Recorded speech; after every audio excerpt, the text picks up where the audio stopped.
Finally, after what felt like an eternity, Liam connected the last wire to a makeshift explosive device. "It's ready," he announced, backing away quickly.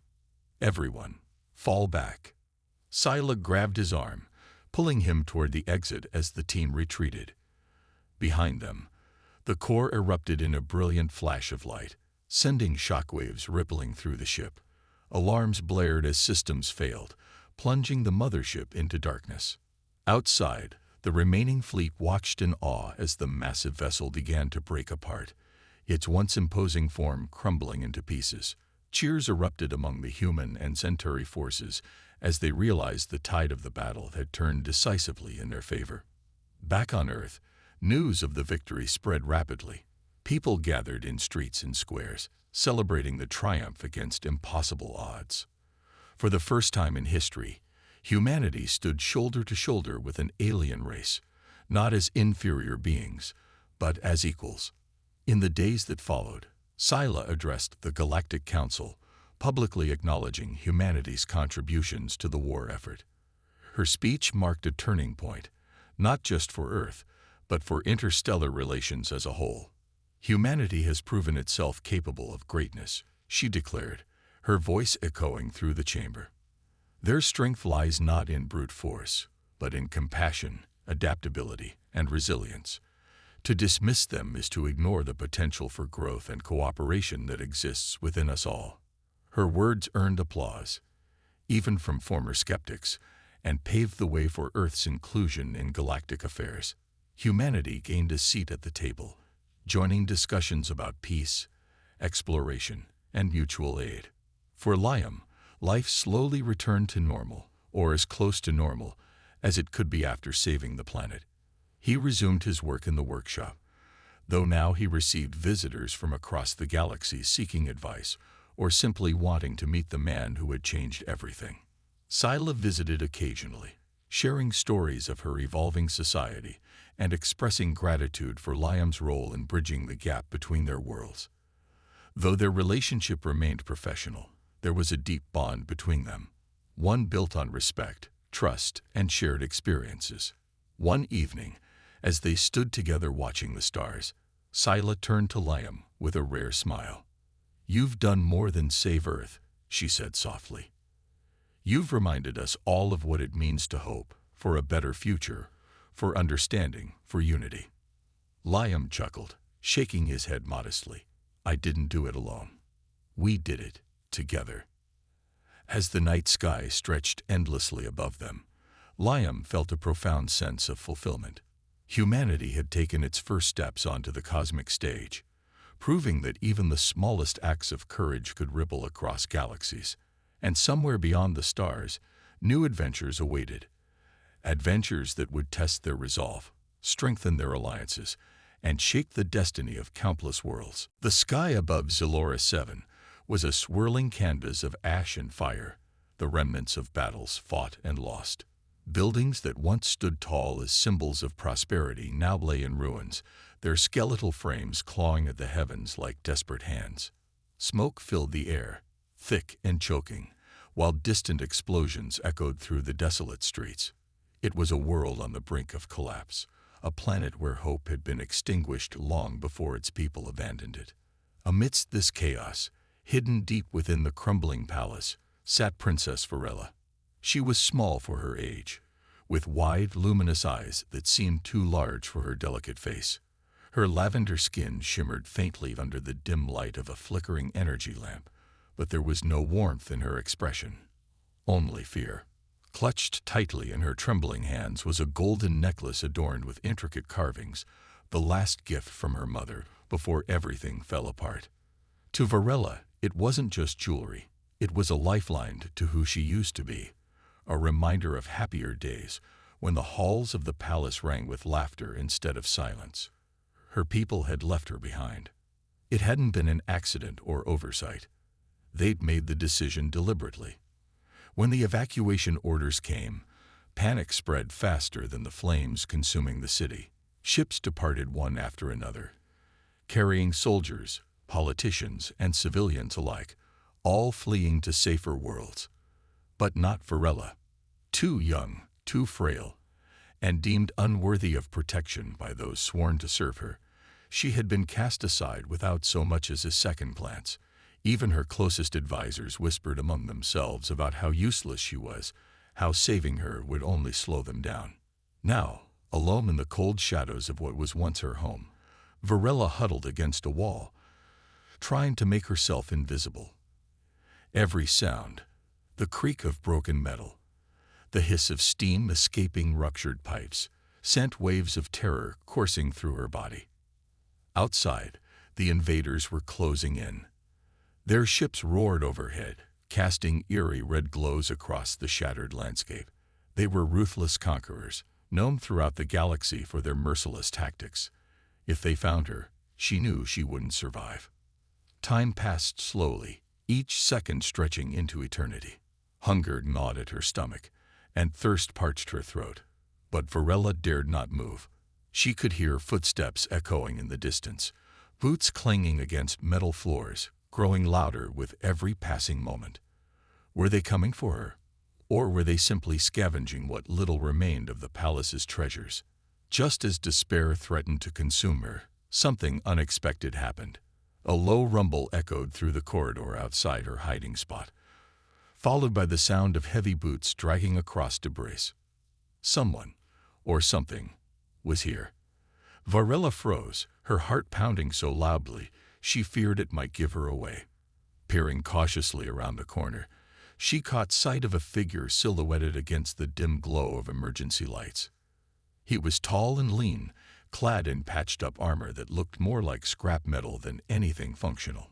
His face was smudged with dirt, and his dark hair stuck out in messy tufts beneath a battered helmet. In one hand, he carried a makeshift blaster rifle, its barrel scorched from repeated use. This was no soldier, nor was he part of the invading force. He was a scavenger, a human scavenger, judging by his appearance. Humans were rare on Silora 7, often dismissed as inferior beings compared to the advanced species that dominated the galaxy. Yet here he was, stepping carefully over fallen rubble, his sharp eyes scanning every inch of the room. His name was Kale. Known to most as Dog, due to his uncanny ability to sniff out valuable tech, even in the most dangerous environments. Kale had spent years wandering the galaxy, surviving on scraps and wit alone. He wasn't a hero by any stretch of the imagination.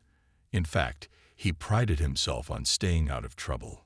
All he wanted was to find enough salvageable parts to repair his ship and leave this dying planet far behind. But then he saw her. At first, Kale thought he was imagining things. A child, crouched in the corner of a ruined palace, clutching a piece of jewelry like it was worth more than her life. It didn't make sense. Humans weren't exactly welcomed in alien societies, and interfering with someone else's problems usually ended badly. Still, something about her tugged at him, a flicker of recognition, perhaps, or maybe just the memory of his own daughter back on Earth, whom he hadn't seen in years. Whatever it was, it stopped him in his tracks. "Hey," he said softly, raising his hands to show he meant no harm. "You okay?" Varela flinched, pressing herself further into the wall. Her voice barely rose above a whisper. Who are you?" Kale lowered his weapon slightly, though he kept it close just in case. "Name's Kale. I'm no gonna hurt you, kid. Just curious why you're still here." She hesitated, clearly unsure whether to trust him.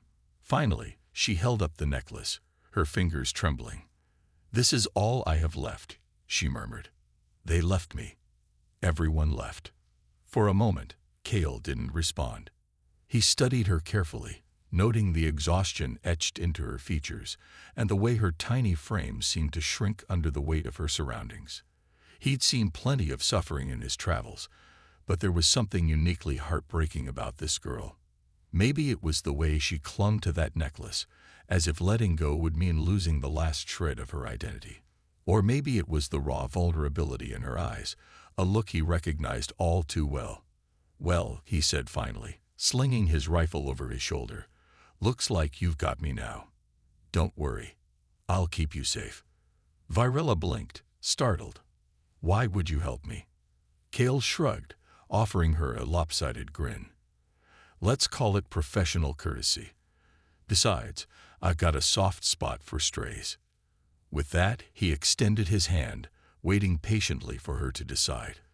For a moment, she stared at him, weighing her options. Then, slowly, she reached out and took his hand. It was small and cold, but it fit perfectly in his larger palm. As they stepped out into the wreckage together, neither of them realized how much their lives were about to change, or how far they'd have to go to survive. And somewhere in the distance, the invaders continued their relentless march, unaware that the key to Zalora 7's salvation had just slipped through their grasp.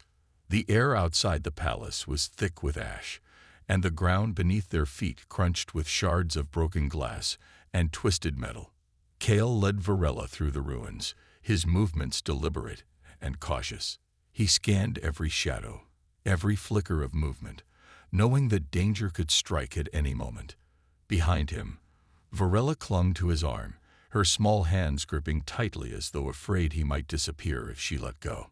"Stay close," Kale whispered over his shoulder, his voice low but firm. "We don't want to attract attention." Varela nodded silently, her wide eyes darting around in fear. The world outside the palace was even more terrifying than the one inside. Fires burned in the distance, casting an eerie orange glow across the horizon. The skeletal remains of buildings loomed like ghosts, and the occasional crash of falling debris echoed through the streets. It felt as though the planet itself was groaning under the weight of its destruction. Kale moved quickly, weaving through the wreckage with practiced ease. Despite his rough appearance, there was a quiet confidence about him, a sense that he'd seen worse and survived. Every step he took seemed calculated, every decision driven by instinct honed from years of scavenging on hostile planets. But this time, it wasn't just about survival. This time, he had someone else to protect. As they reached the edge of what used to be a marketplace, Kale paused behind a toppled statue. He crouched low, pulling Varela down beside him. "Hold still," he murmured. "There's a patrol nearby. We'll wait for them to pass." Varela obeyed without question, pressing herself flat against the cold stone.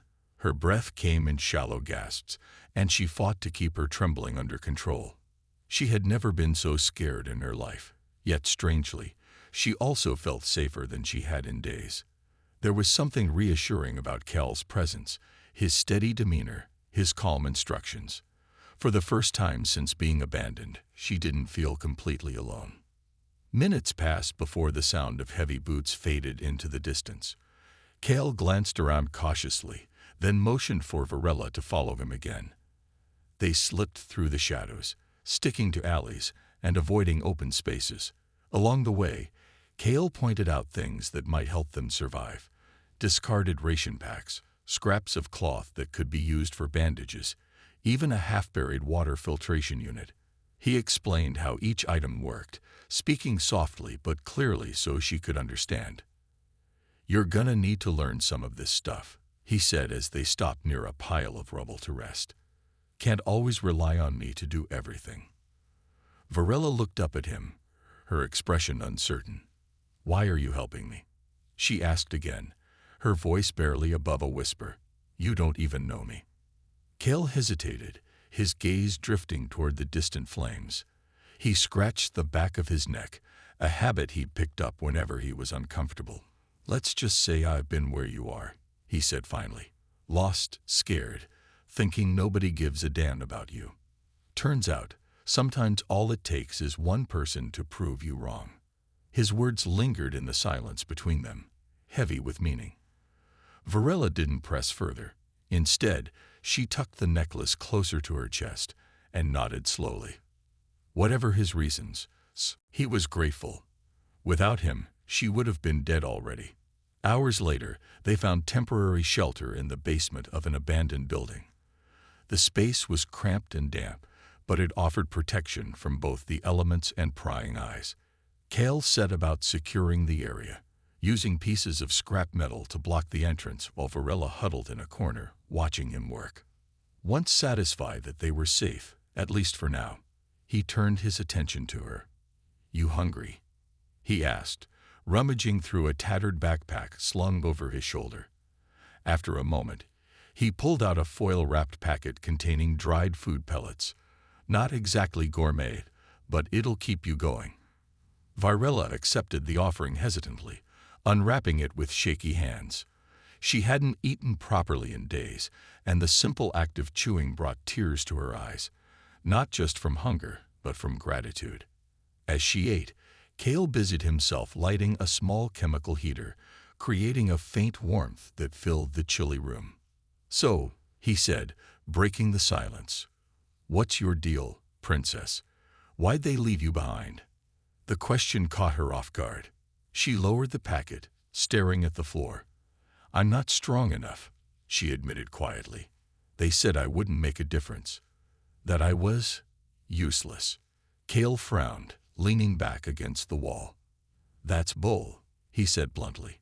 "Useless people don't get left behind. They get thrown out of airlocks or sold to the highest bidder. If they thought you were useless, they wouldn't have bothered locking you up in that palace." Varela blinked, startled by his bluntness. "What do you mean?"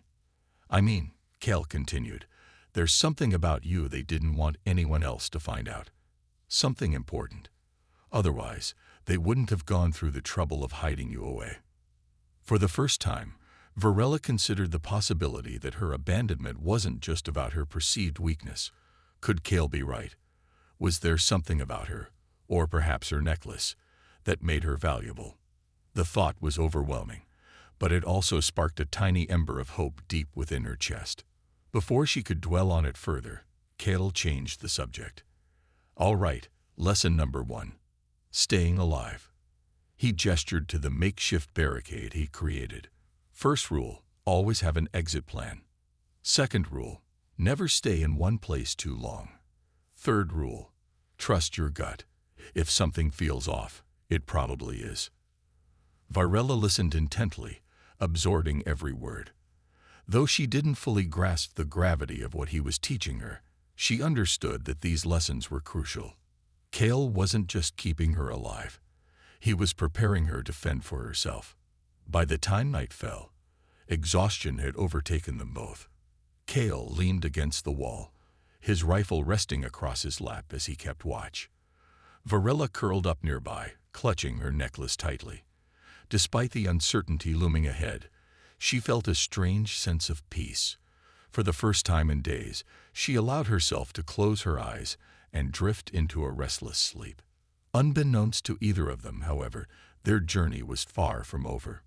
In the shadows beyond their hiding place, unseen eyes watched and waited. The invaders weren't the only ones searching for Varela. And soon, the truth about her importance would come to light. But for now, in this dimly lit basement, surrounded by the remnants of a shattered world, a bond was forming between two unlikely companions. One human, one alien, one scavenger, one princess. Together, they represented the fragile spark of hope in a galaxy consumed by darkness. And though neither of them realized it yet, that spark would grow brighter with each passing day. The first rays of dawn filtered through cracks in the ceiling, casting faint beams of light onto the dusty floor of their makeshift shelter. Cale stirred awake, his body stiff from sleeping upright against the cold wall. He glanced around quickly, checking for any signs of movement outside their barricade. Satisfied that they were still safe, at least for now, he turned his attention to Varela, who was curled up nearby, her breathing slow and steady. She looked peaceful in sleep, almost unrecognizable as the frightened child he had found hiding in the palace just hours earlier. But Cale knew better than to let appearances fool him. Beneath that fragile exterior lay a strength waiting to be uncovered, a strength he intended to help her discover. "Hey," he said gently, nudging her shoulder. "Time to wake up, princess." Varela blinked open her eyes, disoriented at first, but quickly alert when she remembered where she was. She sat up, clutching her necklace instinctively, as though it might protect her from whatever dangers awaited them beyond these walls. "Are we leaving?" she asked, her voice tinged with apprehension. Cale nodded, already gathering his belongings.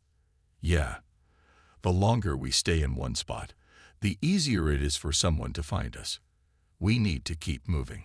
They stepped out into the early morning air, the world around them eerily quiet compared to the chaos of the previous day. The fires had died down, leaving behind trails of smoke that drifted lazily toward the sky. Cale led the way, scanning the horizon for anything suspicious. His instincts told him they weren't alone, though he couldn't pinpoint why. Something about this place felt off. As they navigated the ruins, Varela noticed something strange etched into the side of a half-collapsed building. It was a symbol carved into the stone, a swirling pattern that seemed familiar yet foreign at the same time. She stopped abruptly, staring at it intently. "What's wrong?" Cale asked, noticing her hesitation. "That mark," Varela murmured, pointing to the carving. "I've seen it before, on my mother's necklace." Cale frowned, stepping closer to examine the symbol. Sure enough, it matched the intricate design on the pendant hanging around Varela's neck. "Huh," he muttered, scratching his chin thoughtfully. "Guess your mom had good taste in jewelry."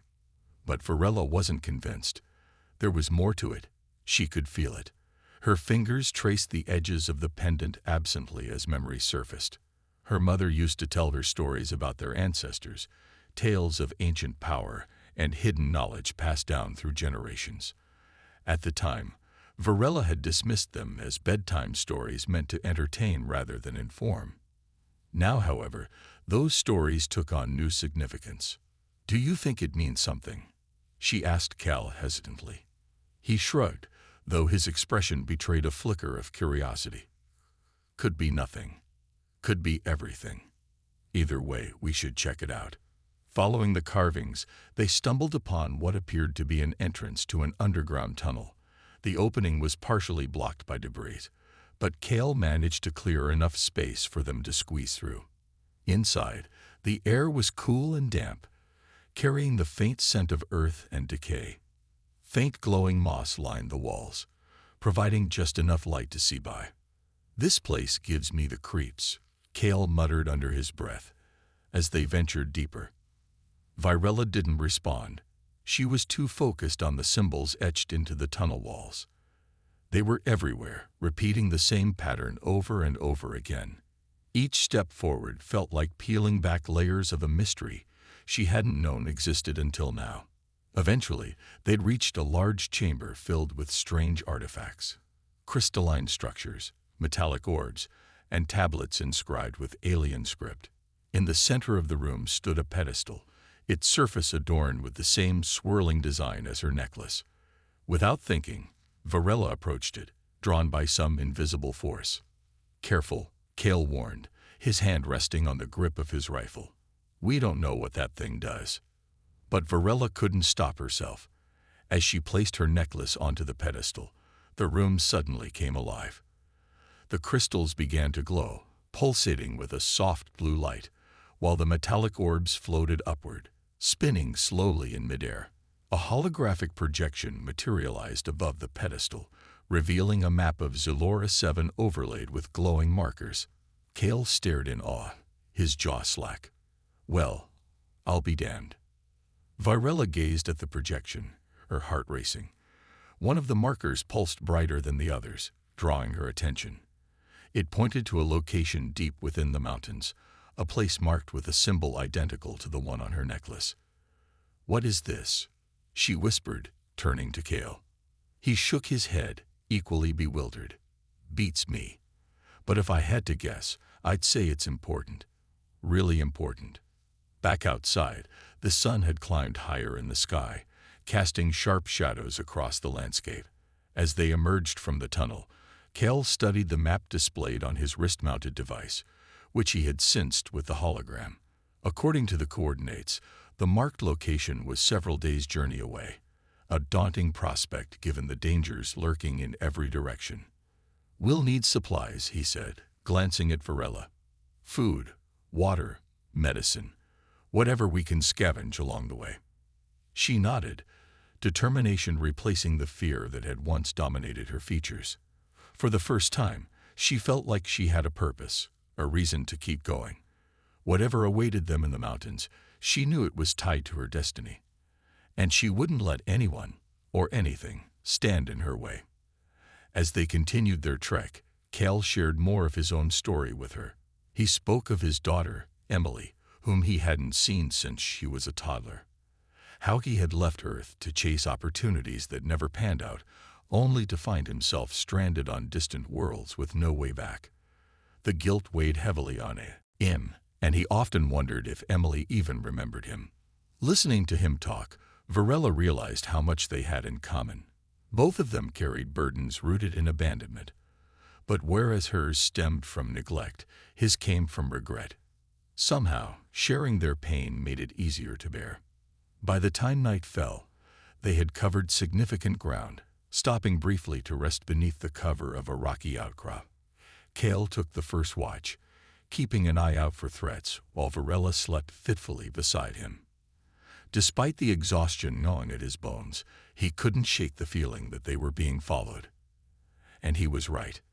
In the distance, barely visible against the darkened horizon, a pair of glowing eyes watched them from the shadows.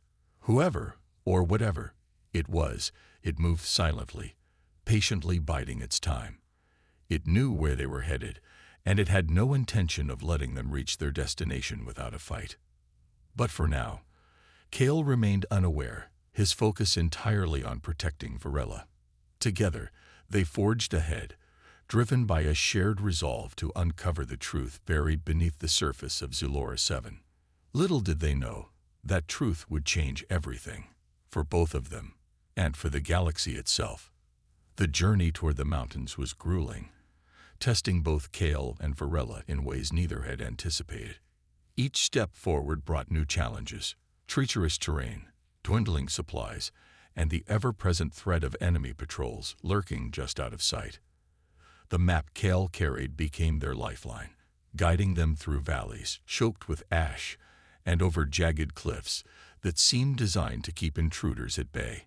Yet despite the hardships, there was an unspoken determination between them, a fragile but growing bond forged in survival. On the third day of their trek, they encountered a river swollen from recent rains. Its waters churned violently, cutting through the landscape like a living thing. Crossing it would be dangerous, but detouring around it meant adding days to their journey, time they couldn't afford to waste. Cale knelt by the edge, studying the current intently. "We'll have to make a rope," he said after a moment, his tone matter-of-fact. "Something strong enough to hold us if we slip." Varela watched as he scavenged materials from their surroundings, scraps of fabric, twisted vines, even pieces of discarded wire.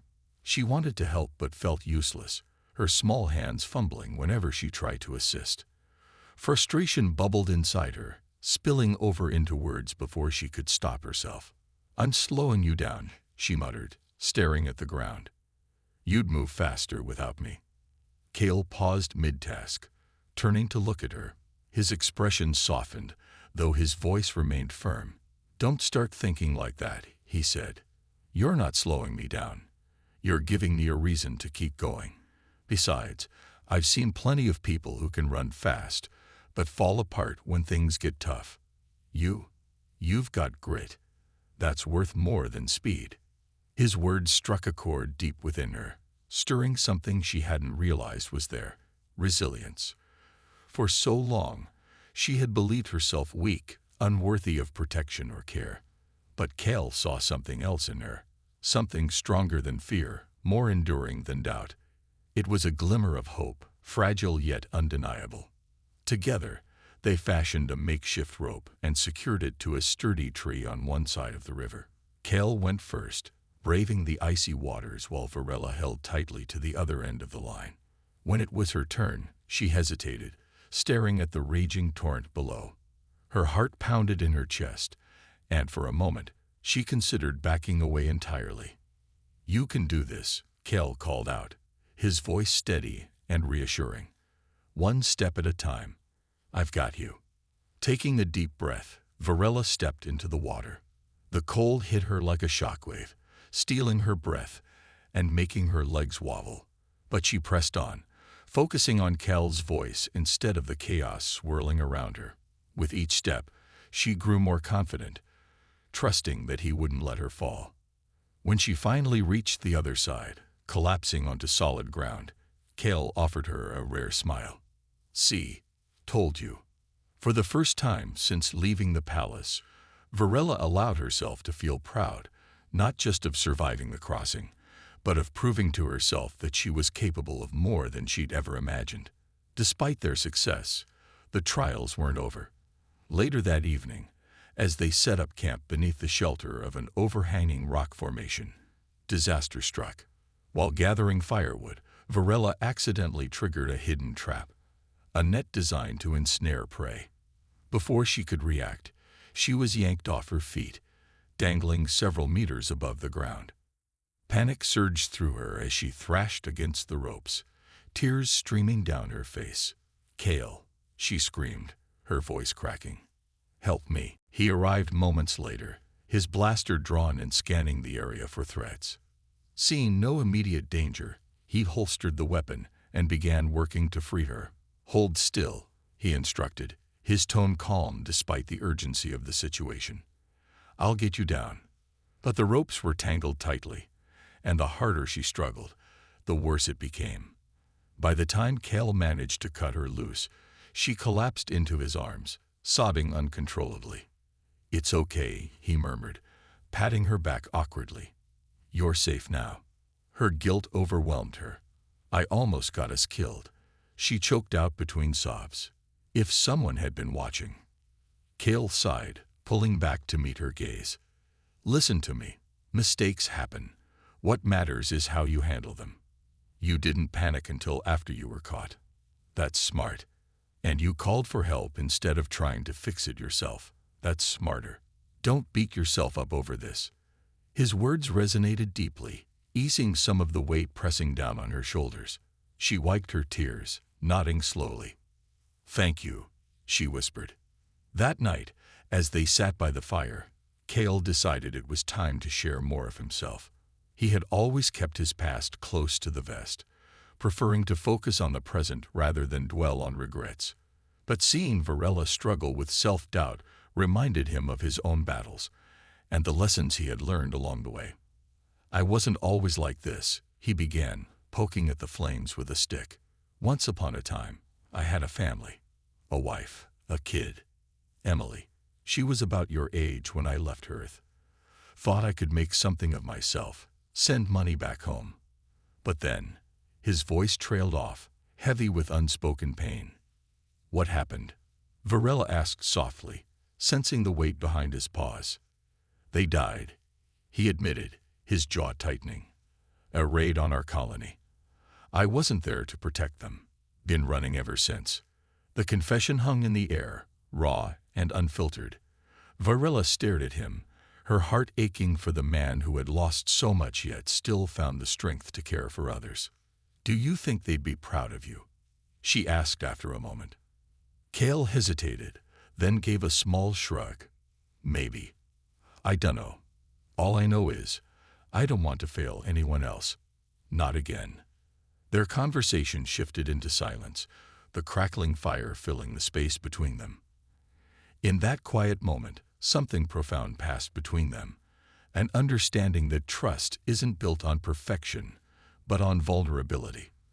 They were two broken souls, bound together by shared pain and mutual determination. And though neither of them realized it yet, that connection would be their greatest strength moving forward.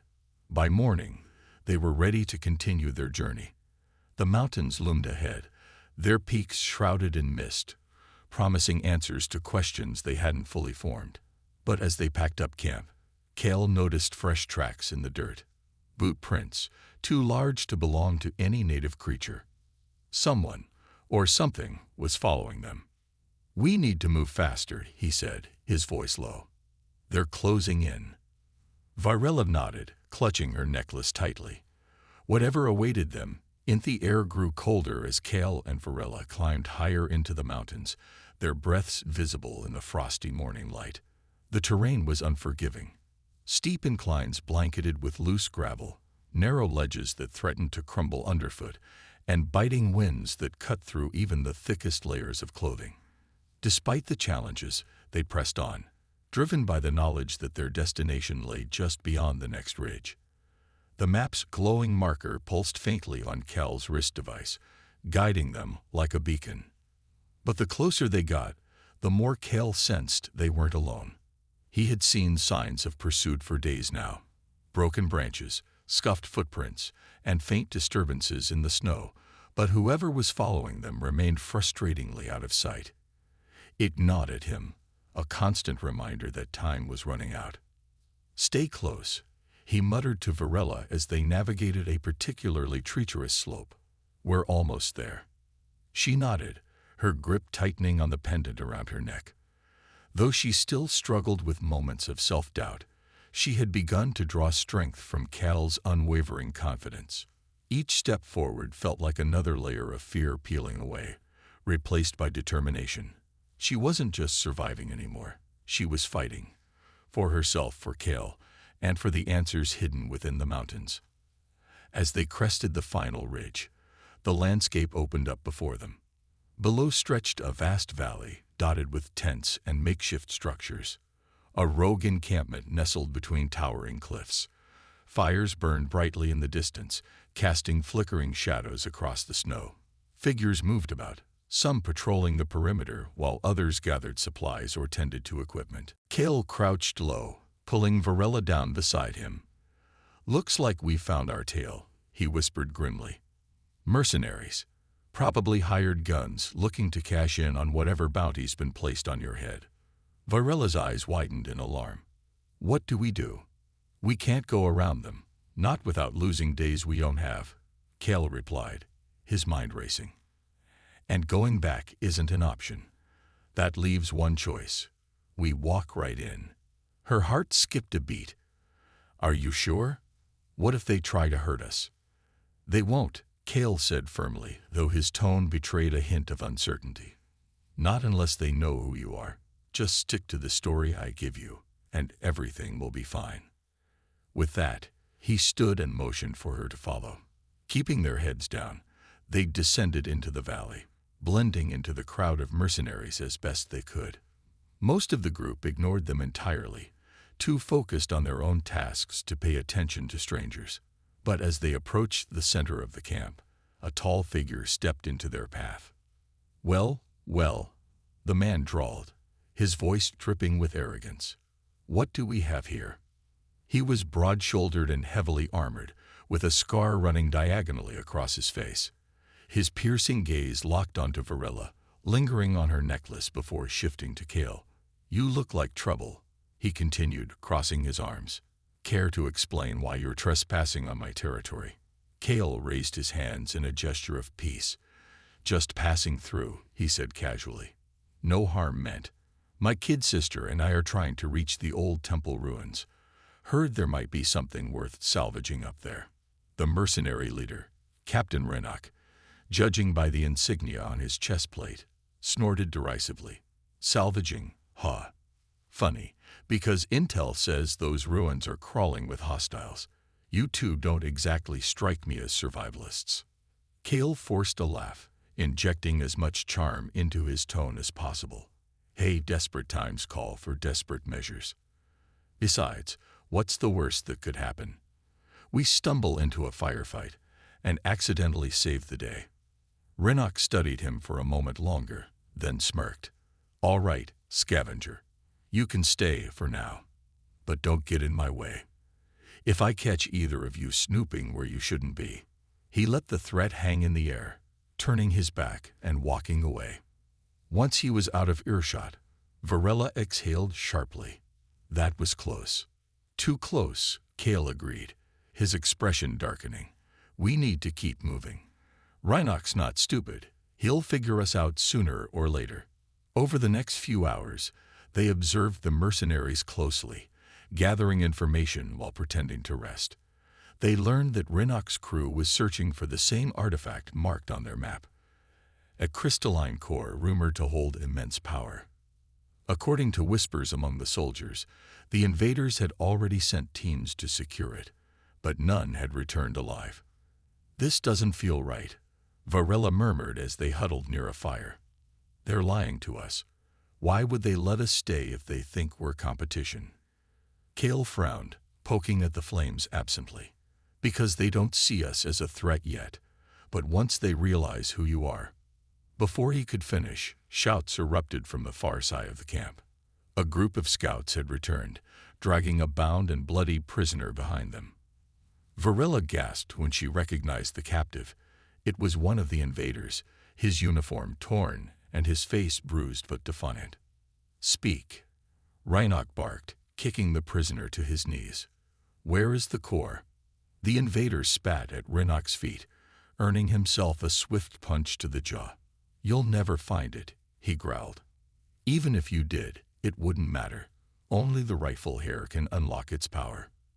Reinach sneered, raising his weapon. Then perhaps you'll reconsider after a few more. Before he could pull the trigger, chaos broke loose. Gunfire erupted from the surrounding cliffs, sending mercenaries scrambling for cover. The invaders had ambushed the camp, catching everyone off guard. In the confusion, Kel grabbed Varela's hand and pulled her toward the edge of the fray. Now's our chance, he shouted over the din. Follow me.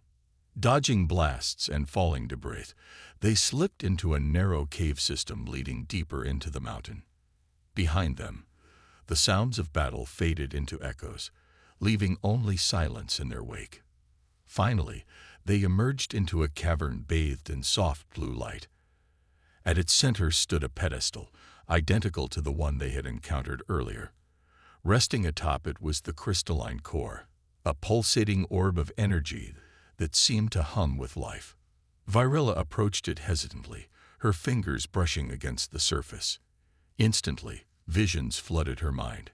Images of her ancestors standing in this very chamber, wielding the core, ease power to protect their people. She understood now why she had been abandoned, why her necklace bore the symbol of the royal lineage. This was her destiny. But before she could act, footsteps echoed through the cavern. Reinach appeared, flanked by several armed mercenaries. His eyes gleamed greedily as he stared at the core. Hand it over, princess, he commanded. Don't make this harder than it needs to be. Kale stepped forward, positioning himself between Varela and the mercenaries. You're not taking her, he growled, raising his blaster. Reinach laughed coldly. Brave words for a dead man. Tension crackled in the air as both sides prepared for a fight. Varela clutched her necklace tightly, drawing strength from the lessons Cal had taught her. She wasn't the frightened child she had been when they first met. She was a survivor, and she was ready to fight for her future. In that moment, she realized something crucial. Kale hadn't saved her just to fulfill some noble duty. He had chosen to stand by her because he believed in her potential, because he saw her as someone worth protecting. And now it was her turn to prove him right. The cavern was silent except for the faint hum of the crystalline core, its blue light pulsating rhythmically, as if alive. Varela stood frozen, her hand hovering just above the orb, while Kale and Reinach faced off in a tense standoff. The mercenaries behind Reinach shifted uneasily, their weapons trained on Kale, but their eyes flickering toward the glowing artifact with a mixture of awe and greed. You don't want to do this, Kale warned, his voice low but firm. His rifle remained steady in his hands, though he knew the odds were stacked against them. You have no idea what that thing can do. Reinach smirked, clearly enjoying the tension. Oh, I think I do, he said, taking a step closer to the pedestal. Power enough to turn the tide of any war. Enough to make me untouchable. And you're not going to stop me from claiming it. Varela's heart raced as she glanced at Cal. She could see the determination in his stance, but also the fear. He wasn't invincible, despite how much he tried to act like it. For the first time, she realized just how much danger they were truly in. If Reinach got his hands on the core, there would be no stopping him. Worse still, if he forced her to activate it under duress, she might lose control entirely. She clenched her fists, drawing strength from the pendant around her neck. Her mother's stories echoed in her mind. tales of ancient guardians who had wielded the core's power not through domination, but through unity and compassion. The lessons Kel had taught her about resilience, trust, and courage flooded back, giving her the clarity she needed. "I won't let you take it," she said suddenly, her voice trembling but resolute. All eyes turned to her, surprised by her defiance. Renok raised an eyebrow, amused. "And what exactly are you going to do, little princess? Cry until I change my mind?" Kale tensed, ready to intervene, but Varela shook her head slightly, signaling him to hold back. This was her fight now. Taking a deep breath, she placed both hands on the core, closing her eyes as she focused on the energy coursing through her veins. The hum grew louder, resonating with her heartbeat, and the room filled with an intense blue glow. "Stop her!" Reinach barked, panic creeping into his voice. But it was too late. The core responded to Varela's touch, reacting to the royal lineage encoded within her DNA. A surge of energy erupted outward, sending shockwaves through the cavern. The mercenaries stumbled backward, shielding their faces from the blinding light. Even Renok faltered, momentarily stunned. When the light faded, Varela stood transformed. Her lavender skin shimmered with an ethereal glow, and her eyes glowed faintly, reflecting the core's brilliance. She felt different, stronger, more aware of herself and her surroundings than ever before.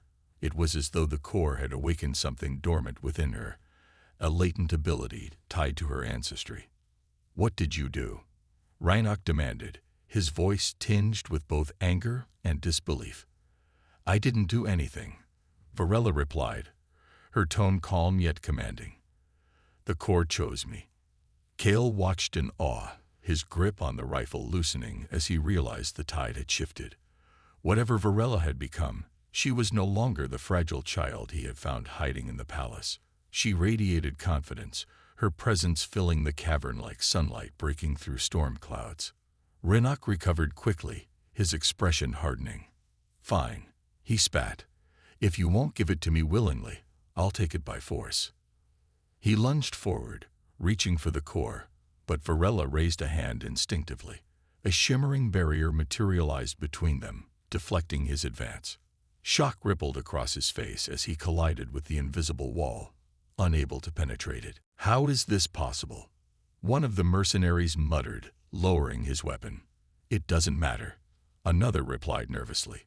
"We're dead either way."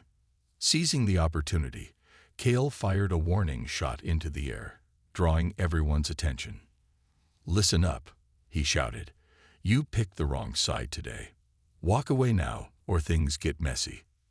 For a moment, no one moved. Then, slowly, the mercenaries began to retreat, their loyalty to Renok crumbling under the weight of uncertainty. Only Renok remained, glaring daggers at Varela. "This isn't over," he snarled, backing toward the exit. "Mark my words, you haven't seen the last of me."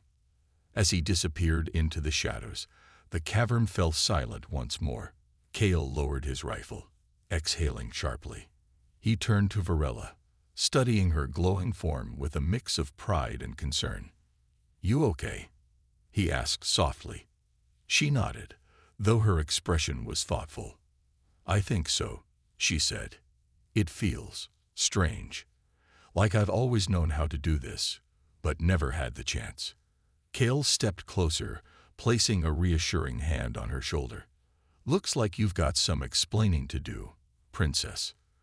Over the next hour, Varela shared what she had learned during her connection with the core. It wasn't just a source of raw power, it was a repository of knowledge, passed down through generations of her ancestors. Through it, she gained insight into their history, their struggles, and their ultimate purpose, to unite Silora 7 under a banner of peace and prosperity.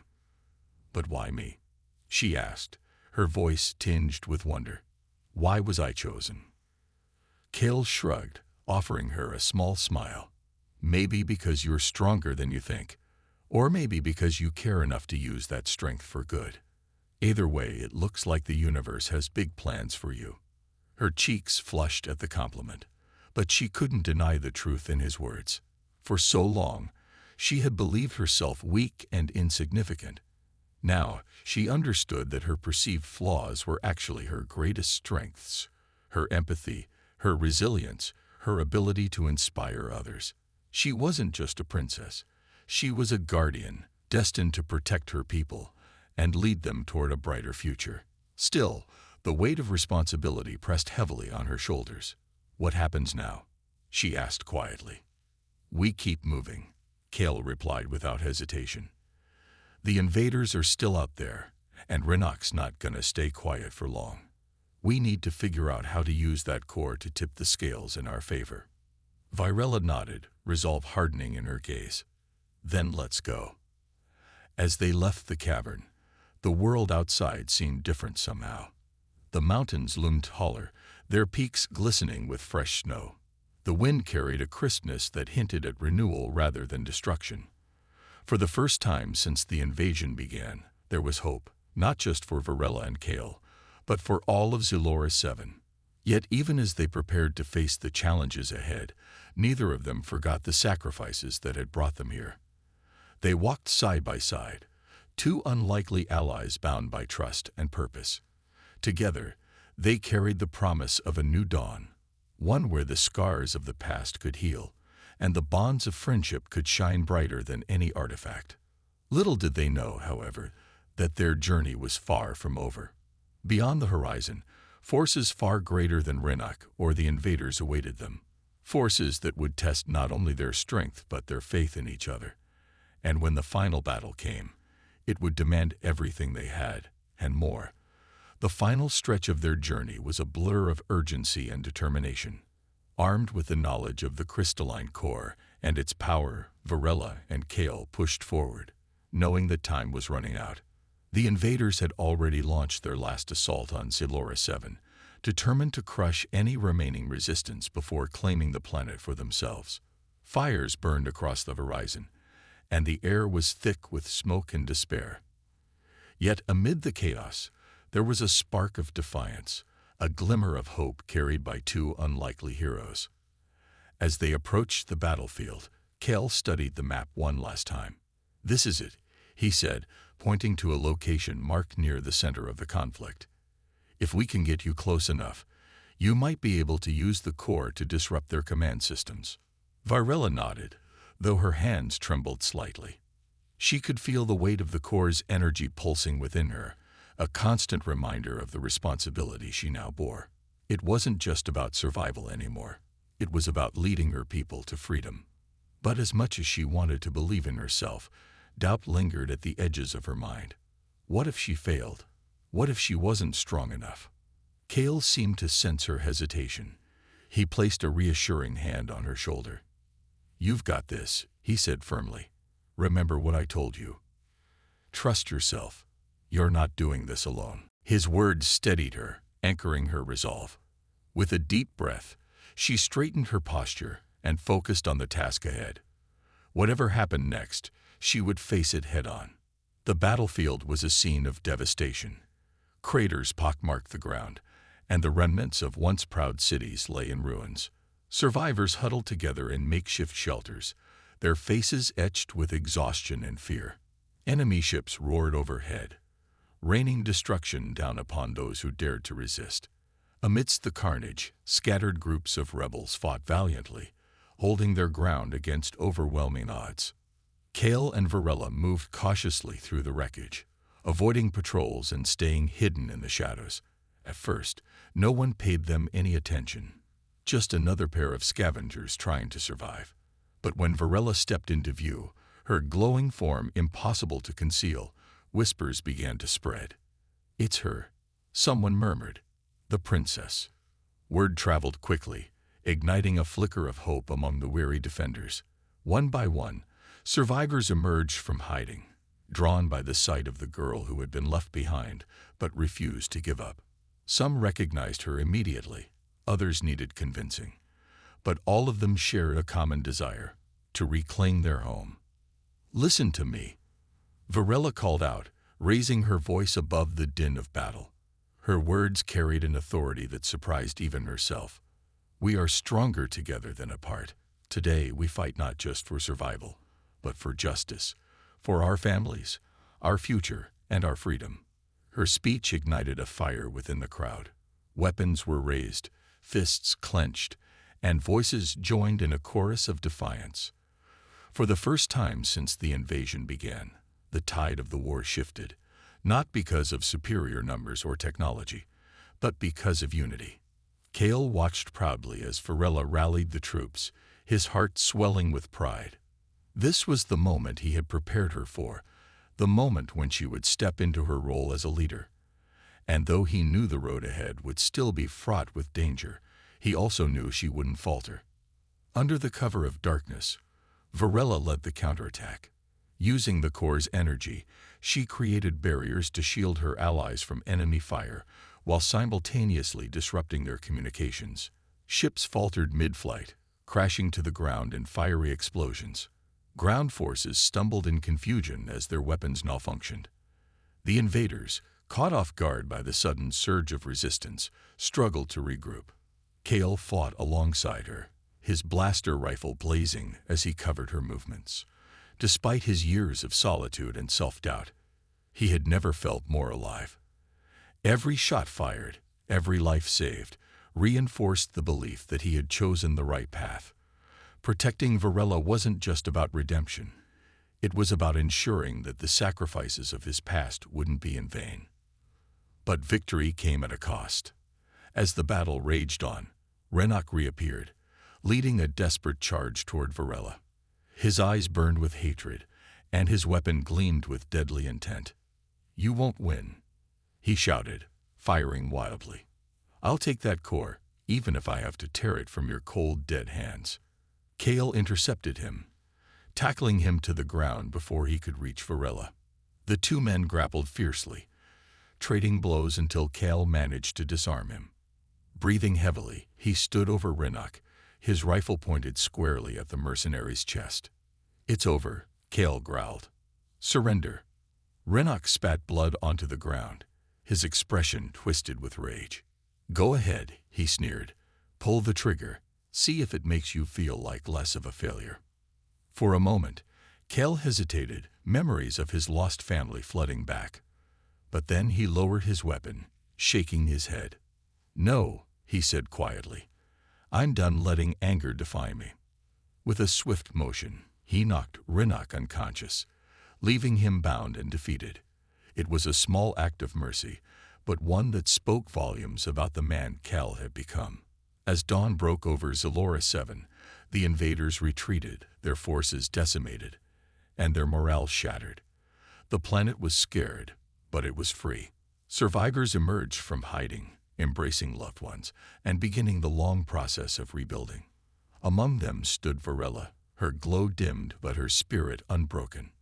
When the surviving council members approached her, offering apologies and begging forgiveness for abandoning her, she accepted their pleas with grace. "We cannot undo the past," she said, addressing the crowd, "but we can shape the future.